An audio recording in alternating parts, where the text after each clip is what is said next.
I personally believe that my music is good. However, that means almost nothing if no one else believes that my music is good. I study jazz in school. The reason I study jazz is because there's only two types of music you can go to school for, and that is classical or jazz. And I love jazz. I'd actually always played classical for the majority of my life, and the summer after my sophomore year of high school, I got auditioned for and was accepted to a summer institute with the Eastman School of Music, which is #1 school of music in the country. And there I met a vibraphone player named Anders Ahlstrand from Sweden. There, I think it was on a Wednesday or a Thursday, Anders introduced us to jazz, and he started us off with the blues, and we started off with some improvisation.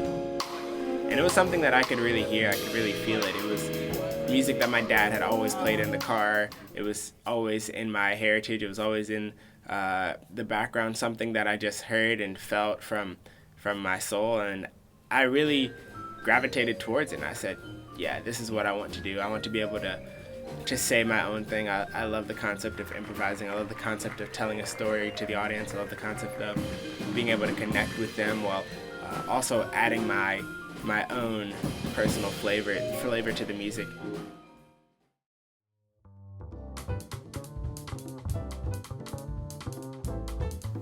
My album, The Perfect Problem, I'd been working on it for a year.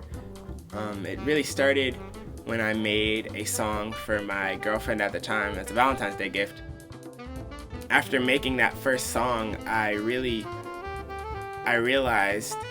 how much potential there was. I know that I'd always tried to make music, I'd always tried to write lyrics, but I really had nothing to show for it per se. It was just a compilation of unwritten songs, unwritten lyrics, unwritten chord progressions, melodies that would never be heard. And I realized that it was time to share that with the world, or at least whoever would listen. And so I started really getting serious about making an album, and I said, I want to talk about love. I wanted to use the universal language of music to speak about another universal language, which is love.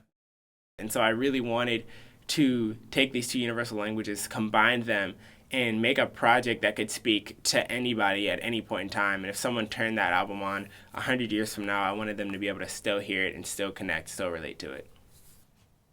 If it gets shared, then I think that anyone who listens to the album will find something about it that they enjoy. And so I really do believe that it could be a special project that takes off and reaches the masses.